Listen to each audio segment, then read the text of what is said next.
درود، من الهام با مهمترین اخبار این هفته نیوزیلند و منطقه همراه شما هستم. نخست سرخط مهمترین اخبار. گرامی داشته سومین سالگرد جاویدنام مهسا امینی در اوکلند.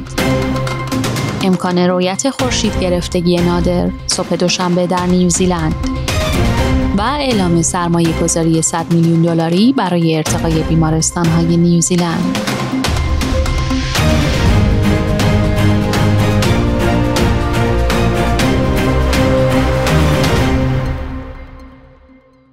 در اوکلند دو یکشنبه پیاپی ماه سپتامبر به یاد سومین سالگرد جان باختن مهسا ژینا امینی مراسم‌هایی برگزار شد. روز یکشنبه 14 سپتامبر جمعی از ایرانیان مقیم نیوزیلند در میدان آتوا گرد هم آمدند.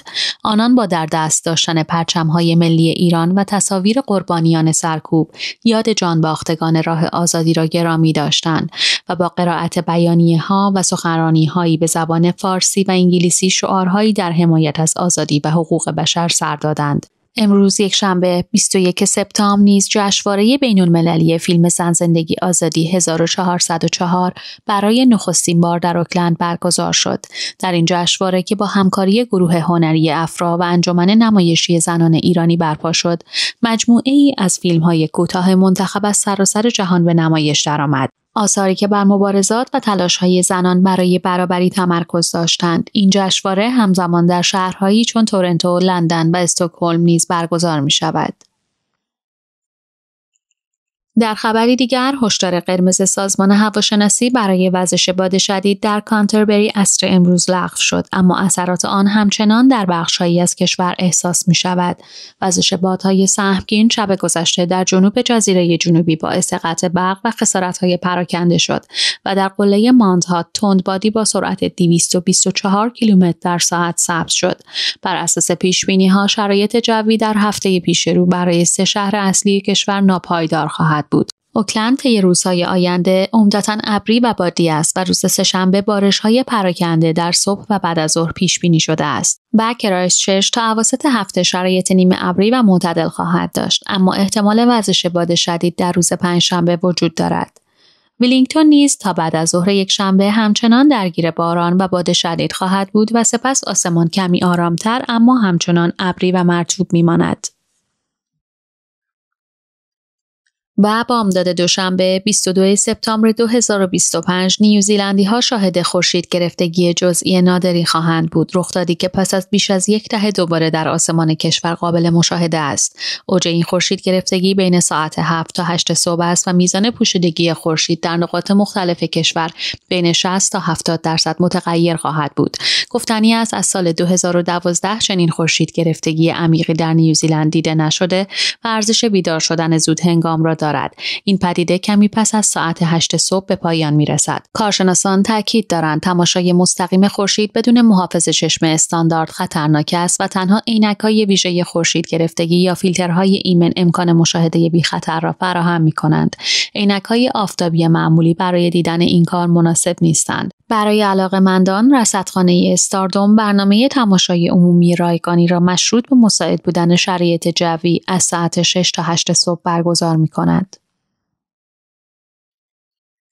فهرست بهترین کارفرمایان نیوزیلند از سوی مؤسسه Great Place to Work منتشر شد، نهادی که با انجام نظرسنجی‌های محرمانه از کارکنان و بررسی فرهنگ سازمانی شرکت‌ها را ارزیابی می‌کند. در بخش کسب و کارهای کوچک، وبسایت املاک realestate.co.nz مقام نخست را به دست آورد. در بخش شرکت‌های متوسط و بزرگ نیز هتل زنجیره‌ای هیلتون در جایگاه اول قرار گرفت. پس از هیلتون نام‌هایی چون اسپکسیورز، سیلزفورس، شرکت حمل و نقل DHL و کارگزاران بیمه راسبری گروپ دیده می‌شود. در رده شرکت‌های کوچک هم سیسکو دوم شد.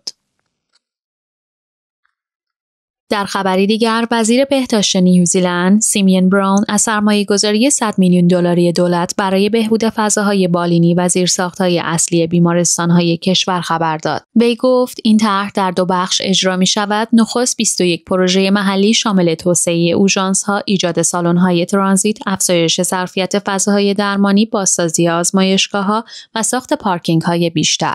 بخش دوم نیز یک برنامه بازسازی زیرساختی است که بر تقویت سامانه‌های حیاتی مانند گرمایش، برق، آب گرم و تهویه تمرکز دارد تا ریسک اختلال در خدمات بالینی کاهش یابد. آقای براون تاکید کرد این اقدامات به کاهش زمان انتظار بیماران، تسریع در درمان سرطان و جراحی‌های انتخابی و ارتقای تاب‌آوری مراکز درمانی کمک خواهد کرد. آقای براون تاکید کرد این اقدامات به کاهش زمان انتظار بیماران، تسریع در درمان سرطان و جراحی‌های انتخابی و ارتقای تاب‌آوری مراکز درمانی کمک خواهد کرد.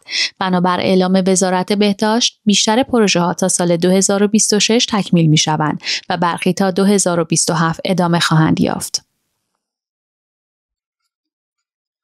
بر اساس آمار تازه استاتس NZ اقتصاد نیوزیلند در 3 ماهه ژوئن 2025 با کاهش 0.9% تولید ناخالص داخلی یا GDP روبرو شد. بخش تولید با افت 3.5% بزرگترین عامل این کاهش به شمار می رود.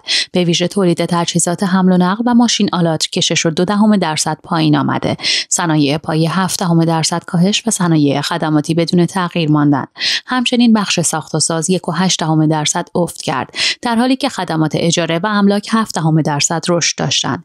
به گفته اداره آمار نیوزیلند، استاتس NZ در این دوره مصرف خانوارها 0.4% رشد داشته، اما صادرات کالاهای لبنی، گوشت و سایر محصولات غذایی 1.2% کاهش یافته. تولید ناخالص داخلی سرانه نیز در این بازه 1.1% کاهش نشان می‌دهد. همیشگر ستاره پرش ارتفاع نیوزیلند در مسابقات جهانی 2 میدانی 2025 توکیو با پرش موفق 2.36 متری مدال طلای تاریخی را از آن خود کرد. او نخستین نیوزیلندی است که در این رشته مدالی جهانی کسب می‌کند و حالا علاوه بر طلای المپیک پاریس، طلای جهانی را هم در کارنامه خود دارد. وی پس از کسب این موفقیت گفت: بارها فکر کردم نمی‌توانم پیروز شوم، اما جنگیدن و ناامید نشدن کلید موفقیت بود.